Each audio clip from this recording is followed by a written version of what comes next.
Então, nós vimos aqueles três estudos, né? O estudo com resistor, com capacitor e com indutor. Então agora nós vamos juntar isso dentro, né, de um circuito RLC, ou seja, combinando esses três elementos, né, com uma fonte de força eletromotriz alternada, né? Então, vamos aqui ver, olha, eu tenho aqui a fonte, né? Eu tenho um resistor, eu tenho um capacitor e eu tenho um indutor, tá? Esses três elementos aqui, né, estão ligados, portanto, a essa fonte aqui, tá? E essa fonte, né, ela tem, né, uma força eletromotriz dada por essa expressão aqui, que nem nós já tínhamos visto, seno de ômega dt, onde ômega d é a frequência, né? E nós podemos dizer que a corrente que está nesse circuito, tá certo? Ela pode ser dada, né, por um valor máximo de amplitude, né, seno de ômega d, t menos uma fase que foi aí o que nós estudamos. O que eu quero saber agora é o seguinte: qual é o valor dessa corrente e qual é o valor dessa fase, tá certo? Então, saber a corrente e saber a fase, né, nós vamos ver mais adiante um tiquinho que isso aí permite a gente saber qual é a potência que é, né, consumida nesse circuito, tá? Vamos pensar o seguinte agora aqui, ó. Vamos imaginar, tá certo? Vamos imaginar que a gente tem, né, primeiro, tá, um fasor aqui. Eu vou definir esse fasor aqui para minha corrente, tá certo? A diferença aqui, né, o ângulo aqui é ômega dt menos φ, tá certo? Né? E eu tenho que lembrar que a minha tensão no resistor VR está em fase, tá? Está em fase com aquela corrente I, tá? Então eu posso estabelecer aqui que essa minha corrente aqui, ó, ela vai estar em fase, portanto, com a tensão no resistor, né? Então esse aqui é o meu VR e o VR está em fase com essa tensão. Muito bem, eu posso agora, né, saber o seguinte: existe, tá certo? Existe uma diferença de potencial, né? Existe uma diferença de potencial no capacitor e no indutor. Então agora eu vou pegar e olhar aquelas diferenças de potencial e vou trabalhar as diferenças de potencial em relação aqui, né, a I e a VR, né? Então eu venho aqui, tá certo? Tenho aqui agora o meu valor de VR, tá? Eu estou com VR aqui, VR em fase com I, e eu sei que a minha diferença de potencial no capacitor, ela está atrasada em relação à corrente, ou seja, no capacitor a corrente está adiantada, tá certo? Essa tensão aqui, então, ela está atrasada em relação à corrente, né? E eu tenho aqui que a diferença de potencial no indutor, VL, tá certo? VL está adiantada em relação à corrente, ou seja, a corrente está atrasada em relação a VL, tá certo? Muito bem. Essas três tensões aqui, ó, se eu olhar do ponto de vista instantâneo, a tensão no indutor está aqui, né? Esse aqui é o meu VC, esse aqui é aquele ângulo ômega dt menos φ, né? Esse aqui é o meu valor da tensão no capacitor, da tensão instantânea, e esse aqui é o meu valor da tensão instantânea no resistor, tá? Muito bem. Se eu olhar isso aqui, né, eu vou ver o seguinte: se esse ângulo aqui é ômega d menos φ, eu vou ver agora aonde é que está a tensão da fonte, o fasor de tensão da fonte, tá certo? Se eu olhar essa figura aqui, o fasor de tensão da fonte, lembra, ele está com o ângulo dele é ômega d vezes t, né? E eu tenho aqui essas duas. Se eu somar esses três fasores aqui, tá certo? Vamos olhar aqui então, eu vou somar aqueles três fasores, eu vou desenhar aqui o resistor, esse é o fasor do resistor, eu tenho aqui o meu fasor no capacitor e eu tenho aqui o meu fasor no indutor, tá? Esse ângulo aqui é ômega d vezes t menos φ, tá? E se eu somar esses três aqui, ó, se eu somar esses três fasores aqui, então, eu vejo o seguinte: eu tenho aqui esse fasor e esse fasor, eles são, tá? Eles têm sentidos contrários, então eu posso somá-los como se fossem vetores, e aí eu vou ter a seguinte situação: eu tenho aqui, ó, eu vou definir aqui agora, tá? o que é essa diferença. Isso aqui é a diferença VL menos VC. Lembra o seguinte, essas figuras que eu estou desenhando, isso aqui é um instante no tempo, tá certo? Todos esses fasores estão girando, né? Todos esses fasores estão girando com a mesma velocidade angular. Se você estivesse olhando aqui, se você batesse uma nova fotografia, isso aqui é uma fotografia que eu bati, se você batesse uma nova fotografia, né, ou se você fizesse um filme, esse VR vai rodando, né, o VL vai rodando, o VC vai rodando, a corrente, todo mundo vai rodando, né, com a mesma velocidade angular, tá certo? As distâncias, os tamanhos dos fasores não mudam, o que muda é a projeção que eles têm no eixo vertical, tá? Que representa o valor instantâneo, não é? Que eu faria ali uma medida em cada um daqueles elementos ali, então, tá? Então essa aqui é a minha diferença e eu posso então definir, tá certo? Eu posso definir aqui o meu valor, né? O meu valor da tensão, tá certo? O meu fasor que representa a fonte está aqui e esse aqui, então, portanto, tá certo? Esse ângulo aqui, ó, é o ângulo φ, tá? E essa distância aqui, né? Esse valor aqui é ômega d, tá? Isso aqui é ômega dt, tá certo? Então eu tenho essa situação aí, né? Eu tenho o meu ângulo φ, eu tenho epsilon, eu tenho esses valores aqui. Daqui eu posso escrever então o seguinte, que o meu valor, tá certo? Se eu olhar aqui, esse aqui é o meu valor máximo, né? O epsilon. Eu posso escrever, portanto, olhando aqui por uma construção muito simples de triângulo, né? Esses dois aqui são perpendiculares, tá certo? Esses valores aqui lembram, né? Se a tensão, né? O fasor que representa a tensão no capacitor e no indutor, eles são perpendiculares, tá certo? À corrente, né? Então eu posso escrever, olhando isso aqui, tá certo? Uma composição simples, eu posso escrever que EM ao quadrado, não é? É igual ao quê? É VR ao quadrado mais VL menos VC ao quadrado. Aqui, né, como está ao quadrado, não tem tanta importância. Ora, eu posso escrever, nós vimos, tá certo? Quando estudamos os três circuitos, não é, em separado, nós vimos, nós definimos uma grandeza que é a reatância, tá certo? E que essa definição nos lembrava muito a lei de Ohm, né? Então eu vou escrever isso aqui da seguinte forma, isso aqui é I vezes R ao quadrado, mais, e eu posso escrever que a tensão no indutor é I vezes XL, eu estou falando do valor máximo, tá certo?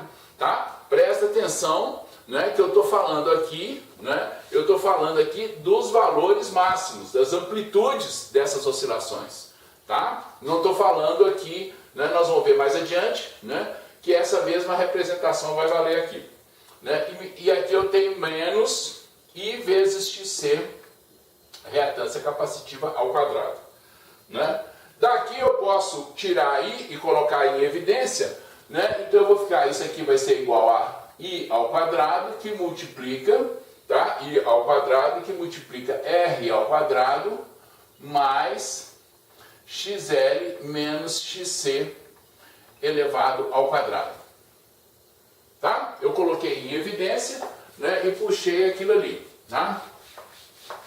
Muito bem. Olhando aquela expressão ali, tá certo? Se eu olho aquela expressão, eu posso escrever que I é igual a EM, ou epsilon M, dividido por raiz de R2 mais XL menos XC elevado ao quadrado. Tá? Ora, se você olhar essa expressão, lembra lá da lei de Ohm. Na lei de Ohm eu tinha o quê? V igual a RI. Né? Ou seja, I era igual a V dividido por R, tá certo? Eu tenho aqui uma relação que é mais ou menos I é igual a epsilon, né? A tensão dividido por uma coisa. Essa coisa aqui, tá certo? Que eu estou explicando aqui embaixo, essa coisa tem dimensão, não é? De resistência, a dimensão é Ohm, a unidade aqui é Ohm, né? Então eu posso escrever essa coisa que está aqui, eu vou definir uma nova grandeza. Essa nova grandeza é definida como Z. Z é igual a R ao quadrado, raiz, né, de R ao quadrado mais XL menos XC elevado ao quadrado. Essa grandeza aqui é conhecido como impedância, tá certo? Ela é a impedância de um circuito, tá? Então, nós acabamos de definir uma grandeza, tá certo? Que se comporta, não é?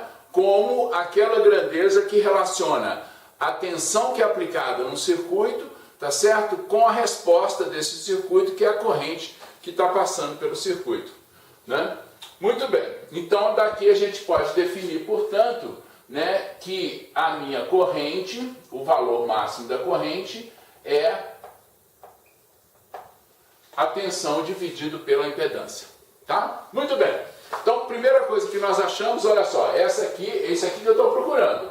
Eu estou procurando a corrente que está passando no circuito. Primeira coisa que eu achei foi qual é o valor da amplitude dessa corrente, tá certo? Qual é a segunda coisa que eu tenho que buscar agora? Qual é o valor da constante de fase, tá? Então vamos olhar aqui, tá certo? Para a gente ver, né, qual é o valor dessa constante de fase, tá? É muito fácil de você ver. Vamos olhar essa figura que está aqui, ó. Eu não vou apagar, eu vou olhar essa figura que está aqui, né? Nessa figura aqui eu vejo claramente o seguinte, né? A tangente de φ, tá certo? A tangente desse ângulo φ aqui, ó. A tangente de φ pode ser escrita como cateto oposto sobre cateto adjacente. Então ela pode ser escrita como VL menos VC dividido por VR. Tá? Ou, se vocês quiserem, né, substituindo, tá certo? Eu posso substituir isso aqui, né? I vezes XL, I vezes VC, I vezes XC, I vezes R. Então eu posso substituir isso aqui por XL menos XC dividido por R. Tá? Então essa é a tangente do ângulo, né? Eu posso então calcular, tá certo? Eu tenho dado, né? Então o ângulo φ é o ângulo cuja tangente, tá certo? Cuja tangente está aqui, né? Muito bem. Quando a gente falou, né, quando nós discutimos capacitores, tem um exemplo no livro que eu falei, chamei a atenção de vocês, que era um exemplo que mostrava o capacitor, né, de placas paralelas, e aquele capacitor era um capacitor que era assim, um monte de semicírculos paralelos uns aos outros, e você mudava a capacitância girando um botãozinho. Eu falei com vocês, se alguém achar um rádio lá da década de 50, que parecia uns tijolão, parece naqueles filmes, né, da década de 50, assim, mais ou menos, né? Ainda da década de 60, talvez alguém tenha, né, algum rádio desses, uns radião grandão assim, e naquele rádio, se alguém teve a curiosidade, né, e engenheiro sempre tem essa curiosidade de abrir para ver o que tem dentro, né, viu que tinha esse capacitor. O que fazia esse capacitor? Qual era o papel desse capacitor? Quando você ia mudando a capacitância, né, você tinha um circuito ali dentro, né, um circuito RLC. Quando você mudava a capacitância, obviamente você muda a reatância capacitiva. O que acontece? Por que eu mudava a reatância capacitiva? Tá certo? Eu mudo a reatância capacitiva naquele circuito ou em qualquer outro circuito, né, para que eu tenha uma ressonância nesse circuito, ou seja, uma resposta máxima desse circuito em uma determinada frequência. Olha aqui comigo o seguinte, deixa eu mudar aqui para a gente ver isso. Muito bem, veja aqui o seguinte, eu tenho que a minha corrente I, né, eu acabei de mostrar que ela é, né, esse valor aqui, né, da tensão, né, do fasor, da amplitude da tensão dividido por, vou escrever de novo, R ao quadrado mais XL menos XC elevado ao quadrado, né? Então olha o que acontece, se eu escrever isso aqui e vi também que a tangente daquele meu ângulo φ, ele é igual a XL, né, menos XC dividido por R, tá? Muito bem, veja o que acontece é o seguinte, se eu tenho um circuito no qual, né, se eu tiver um circuito no qual XL for igual a XC, tá certo? Olha essa expressão aqui, XL menos XC elevado ao quadrado é um número sempre positivo, pouco importa se um é maior que o outro, né? Se eu olhar aqui, né, eu vou ver o seguinte, quando XL é igual a XC, tá certo? Né, eu tenho o valor máximo, tá? eu tenho o valor máximo daquela corrente. Né? O valor máximo de corrente ocorre, tá certo? Quando XL é igual a XC, e mais do que isso, né? O meu ângulo φ é igual a zero, tá? Ou seja, a corrente e a tensão da fonte, não é? Elas estão em fase, tá certo? Então a minha corrente, né, e a minha tensão da fonte, elas estarão em fase. Ora, o que muda? Né? Vamos lembrar o seguinte, o que é XL? XL, tá? Só para relembrar, XL é igual a ômega D vezes L. E XC é igual a 1 sobre ômega D vezes C. Tá certo? Então eu tenho aqui, né, isso nós já vimos anteriormente, tá certo? Quando a gente definiu as reatâncias, né, eu estou vendo isso aqui. O que acontece quando XL é igual a XC? Quando XL é igual a XC, olha aqui, ó, se XL é igual a XC, eu posso escrever aqui ômega D vezes L é igual a 1 sobre ômega D vezes C. De novo, L e C, a indutância e a capacitância, são propriedades daquele elemento, elas não mudam, tá certo? Não vão mudar com a frequência. Né? O que eu estou ajustando é exatamente a frequência, e aqui quando eu tenho uma igual a outra, eu sei que ômega D ao quadrado é igual a 1 sobre LC. O que era 1 sobre raiz de LC? 1 sobre raiz de LC é a frequência natural do sistema. Volta lá naquela parte que a gente discutiu o circuito LC, ou então o circuito RLC puro, tá certo? E lembra que eu tinha uma frequência que era a frequência natural, a frequência de oscilação natural do sistema. Eu comparei aquele exemplo, né, ao balanço de um parque de diversões. Como é que você amplia, tá certo? Como é que você amplia a amplitude da sua oscilação? Quando você está sentado no balanço, eu acho que todo mundo já fez isso alguma vez na vida, se não fez devia ter feito, então pode fazer ainda, né? Quando você senta no balanço, o que você faz? Você provoca, tá certo? Você começa um movimento, e essa oscilação que você faz, não é? Ela é uma oscilação, você está forçando o sistema, mas você está forçando com uma frequência que é igual à frequência de oscilação natural do sistema. Isso permite que esse balanço vá aumentando. Aqui é a mesma coisa, né? Se eu fizer uma figura, tá certo? Onde eu tenho o meu valor da corrente, né? O valor da amplitude da corrente, versus a minha frequência que eu estou introduzindo no circuito, eu vou ver o seguinte, essa figura aqui, tá certo? Essa figura aqui é uma figura que tem um pico, a largura desse pico não importa muito, tá certo? O que importa aqui é o seguinte, esse pico acontece quando ômega, tá, D é igual à frequência de oscilação do sistema, tá? E isso aqui a gente conhece como ressonância. Então a ressonância acontece quando eu vou ajustando, não é? Eu estou ajustando a minha frequência, eu estou mudando a frequência, tá certo? Então, se o circuito, né? Se eu estou desse lado daqui, em que o circuito é capacitivo, tá certo? Eu tenho uma atenuação da corrente. Se eu vou mudando agora, olha só, se eu vou mudando a capacitância, agora imagina o seguinte, eu tenho um circuito, tá certo? Né? Eu vou mudando a capacitância, imagina que o XL é fixo, poderia mudar o outro também, né? Mas eu estou usando aquele exemplo do capacitor variável que tinha naquele rádio antigo. Hoje tudo é feito na eletrônica, tá certo? Não é feito daquele jeito, mas lembrando como é que aquilo era feito, né? Se eu vou ajustando a capacitância, eu vou mudando a capacitância até um ponto em que a minha frequência, tá certo?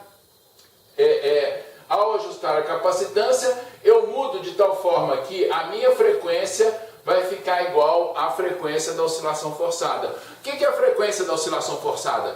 Todas as emissoras de rádio, televisão, etc., tá certo? Estão transmitindo em ondas, não é, eletromagnéticas. Nós estamos aqui no meio de um banho de ondas eletromagnéticas, na verdade, tudo quanto é frequência que você quiser, né? Ao mesmo tempo que eu estou vendo a luz visível, que é uma onda eletromagnética, né, numa determinada frequência, eu estou sentindo calor, que é uma determinada onda eletromagnética, numa determinada frequência, e ao mesmo tempo, né, nós estamos aqui num banho, né, de frequências, né, mais baixas, né, que são as frequências aí de rádio, né, de televisão, tá certo? Né, de telefonia, por exemplo, né? Nós temos aqui as frequências de telefonia, né, elas vão de 700 MHz a lá 3.5, um pouco mais para algumas operadoras, né? Essas frequências são todas definidas no caso do Brasil, pela Agência Nacional de Telecomunicações. Ela define, né, estes intervalos de frequência e o que pode operar em cada intervalo desses. Então, por exemplo, hoje, né, o intervalo de frequência próximo de gigahertz ele é utilizado aí, né, basicamente pela telefonia. Né? A televisão ela utiliza centenas de megahertz, o rádio, né, a FM, por exemplo, né, rádio FM usa aí na faixa de 100 megahertz, tá certo? Né? Se você for para AM, aí eu vou pegar outra frequência. Então, as frequências, então o que acontece? Você está num banho de frequências. Se você vai ajustando a frequência do seu sistema a alguma dessas frequências, o que acontece? Você capta. Então, as outras frequências que estão chegando não são captadas, né? Se você quiser ver isso com mais clareza, pega, né, tem medidores de Wi-Fi, né, você pode instalar um detector de Wi-Fi no seu telefone e você pode ver aí as várias frequências. O que você vai observar é que, por exemplo, né, as várias redes Wi-Fi que estão num determinado ambiente onde você está, elas estão operando em canais diferentes, né? Então você tem uma sucessão de canais aí onde operam essas várias redes Wi-Fi, para não haver interferência entre elas, né? Então assim, mas o que importa aqui no caso é o seguinte, é que você tem uma onda, tá certo? Numa determinada frequência, e o que você faz é ajustar a frequência natural do seu circuito àquele valor de frequência para que o circuito entre então em ressonância, tá certo? Né? E aqui você, com base nessa discussão, você também pode construir circuitos. A gente não vai tratar disso aqui, né? Mas você pode, quem for fazer aí a parte de circuitos elétricos nos cursos aí principalmente, né, de engenharia elétrica, engenharia de controle e automação, mas também no curso de física, né, vocês vão ver o que são, né, como é que você pode ajustar um circuito, ajustar a impedância de um circuito de tal forma que ele seja um bloqueador de determinadas frequências. A gente chama de circuitos passa alto e circuito passa baixo. Tá? Então, com base nisso aqui, né, nós vimos o que é a resposta de um circuito de corrente alternada, né? Nós vimos o valor da corrente, nós vimos a constante de fase, nós vimos como é que você ajusta a frequência do circuito de tal forma que você possa ter uma resposta máxima. Falta ver agora, né, como é que é a potência consumida no circuito. Tá? Então vamos lá. Então, olha só. Nós vimos o seguinte, eu tenho uma fonte de força eletromotriz, tá certo? Ela fornece, não é, uma energia, não é, para esse circuito RLC, tá certo? Essa energia que é fornecida para o circuito RLC, não é, ela é armazenada nos capacitores e nos indutores, né? Isso a gente já viu que esses são elementos que armazenam energia, né? Nós estudamos, tá certo? Na parte, né, naquele tópico anterior, né, quando eu estudei só o circuito LC ou o circuito LRC, né, como é que essa energia é armazenada, tá certo? Então, uma parte da energia é armazenada nos indutores e capacitores, a outra parte da energia é dissipada nos resistores, tá certo? Depois que o sistema entra em regime, né, depois que aquela situação de transitoriedade foi superada, né, eu só estou interessado em ver aqui o que é essa potência que ela é dissipada nos resistores, tá? Então eu vou dizer o seguinte, olha aqui, ó, a minha potência que é dissipada no resistor, né, eu posso escrevê-la como sendo, eu já sei, né, P é igual a R vezes I ao quadrado, isso nós já conhecemos já tem tempo, que é igual a R é a resistência toda do circuito, tá? R vezes I ao quadrado, seno quadrado de ômega dt menos φ. Muito bem. Se eu olhar essa expressão aqui, eu vejo o seguinte, né? Como é que é a forma desse P aqui, ó? Se eu olhar aqui esse P, esse valor de P, né, com o tempo, né, eu vou ver que isso aqui vai fazer da seguinte forma, aqui, ó. Isso aqui é uma expressão, tá certo? É um seno ao quadrado, né? Aquela parte do seno, tá certo? Esse aqui é o pico da função, tá? Esse aqui é um valor, né? Esse aqui é 0, esse aqui é π, tá certo? Aqui eu tenho 2π e vai embora, né? Então, essa aqui é a potência que é dissipada. Então, um circuito, tá certo? Um circuito de corrente alternada, a potência sobe e desce. No entanto, né? No entanto, na maior parte das vezes, quando você está perguntando, por exemplo, você pergunta lá aquilo que nós já conversamos, né? Qual é a potência do chuveiro? Né? A potência do chuveiro é 5.400 watts, tá certo? Qual é a potência daquele secador? Ah, é 1.200 watts. E vai por aí afora, né? Aí você vai olhar essa figura e fala assim, mas aonde é que está os 5.400 watts? Tá certo? Os 5.400 watts é o pico, né? É algum valor aqui intermediário? Na verdade, tá certo? Na verdade, o que nos interessa lembra, isso aqui tem uma frequência de 60 Hz, no nosso caso aqui. Né? Então, no caso nosso aqui, em Minas Gerais, ou mais precisamente em Ouro Preto, né? Essa frequência, ela é uma frequência de 60 Hz. Tem lugares no mundo em que a frequência é 50 Hz, né? Mas isso não tem tanta importância para a gente aqui. O que tem importância é que é o seguinte, se você for olhar, né? Então 60 vezes por segundo, tá certo? Isso está atingindo, aqui no caso vai ser 120 vezes por segundo e ela está chegando no pico, né? Ninguém vai olhar o chuveiro, o seu banho demora um pouco mais do que 1 segundo ou 1/120º do segundo, né? Então isso não tem tanta importância, né? Na maioria das vezes o que tem importância para a gente, tá certo? É o valor médio, né? Esse valor médio, tá certo? Esse valor médio da potência consumida, tá certo? É o que tem interesse para mim, né? Como é que isso aqui funciona, né? O valor médio é aquele tal que eu vou olhar ao longo do tempo, tá certo? E ver qual que foi ao longo de um tempo, mesmo porque energia, lembra? É potência vezes tempo, tá certo? Então, se eu quero saber a energia que está sendo consumida naquele circuito, né? Isso aqui eu vou fazer uma integração ao longo do tempo. Ora, esse valor médio de potência que a gente chama, né? Esse valor médio de potência vai ser aquela potência total ali, tá certo? Né? Quem é a função temporal? A função temporal aqui é o seno quadrado desse ângulo, né? Então, pensa, né? Se eu quero saber o valor médio dessa função, né? Esse aqui é constante, esse aqui é um valor de amplitude, então eu tenho que saber qual é o valor médio, né, do seno quadrado. E o valor médio do seno quadrado é 1/2, tá certo? Então eu posso escrever que essa potência aqui, né, ela é igual a I ao quadrado dividido por 2, tá? Porque o que me interessa, né, é o valor dessa função aqui. E eu vou fazer uma substituição aqui, que eu vou fazer o seguinte, eu vou fazer I sobre raiz de 2 elevado ao quadrado vezes R. E esse valor aqui, I sobre raiz de 2, por que eu dividi? Aqui estava mais fácil, né? Por que eu dividi I por raiz de 2? Porque eu vou definir uma nova grandeza, que talvez alguns de vocês já tenham visto, né? Que é são as famosas grandezas RMS.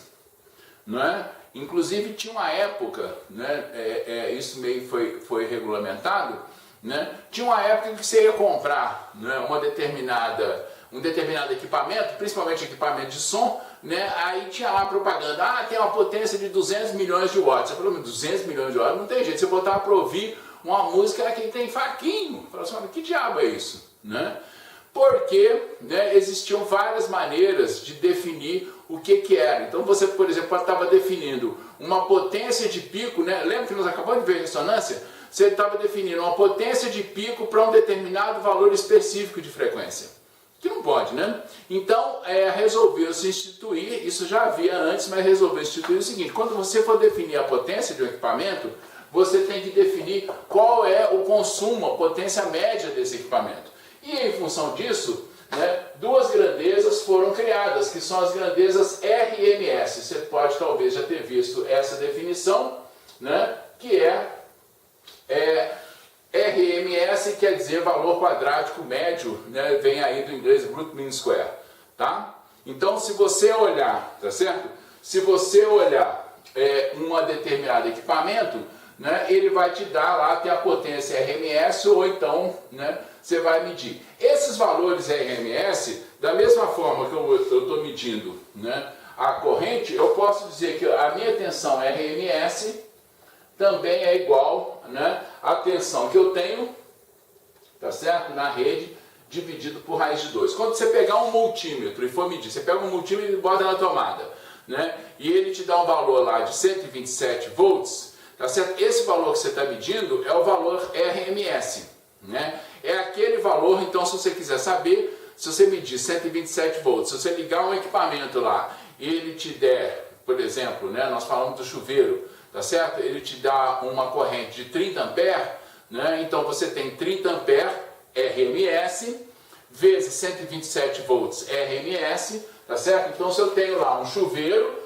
né? O chuveiro, vamos supor que ele tem uma potência de 5.400 watts, tá certo? Se você calcular aqui, né, a tensão que você está medindo na rede é 127 volts, tá? É uma tensão RMS, daqui você pode calcular qual é a corrente RMS que vai ser dada, que vai ser a corrente do seu circuito, tá? Dividido por 127, tá certo? Ampere. Essa corrente aqui, tá certo? Então, de novo, se você pega e coloca o multímetro, você mede essa corrente, essa tensão, e você mede esse valor de corrente. Esses valores não são os valores de pico, tá? Se você pegar e quiser calcular aqui, por exemplo, o valor de pico da tensão vai ser V, o valor de pico, tá certo? Vai ser V, né? Que vai ser 127 vezes raiz de 2.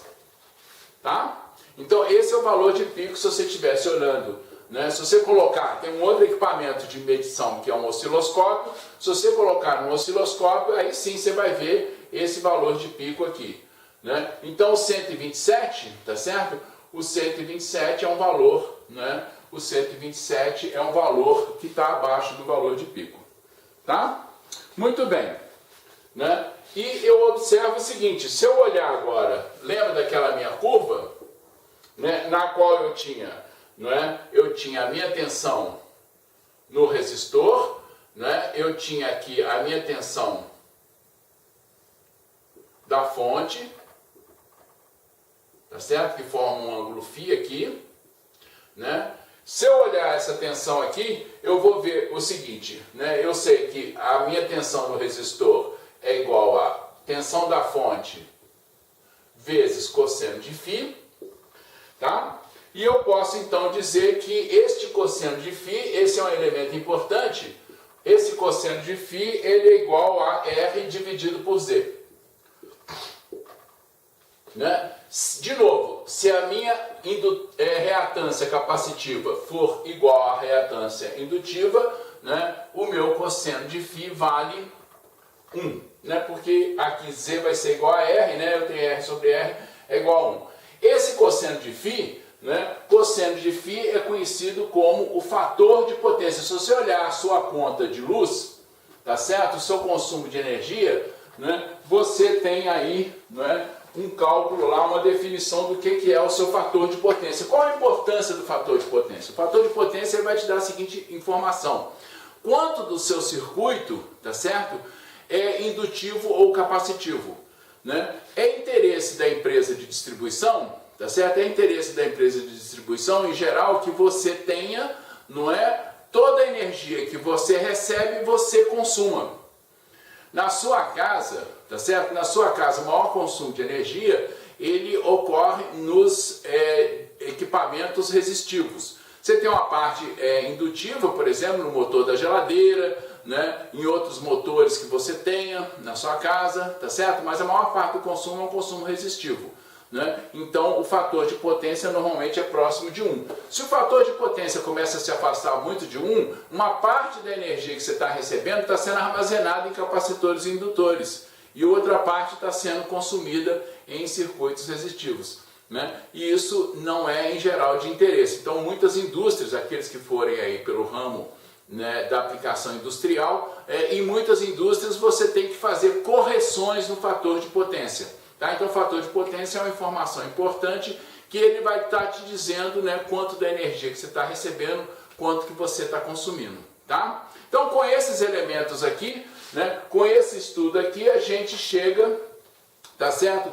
A gente chega, né, no final desse estudo de circuitos de corrente alternada, tá? Falta ver, né, o que é um transformador. Um transformador é um equipamento de extrema importância, a gente chegou no ponto agora para falar um pouquinho de transformador. Um transformador é um equipamento de extrema importância, né? A gente usa às vezes nos circuitos domésticos, né? Quando você compra, você muda de lugar, por exemplo, você morava, né, no sul do Brasil e veio para cá, ou você morava no centro-oeste e veio para cá, ou você morava aqui e foi para o centro-oeste, tá certo? Ou para algumas cidades do nordeste.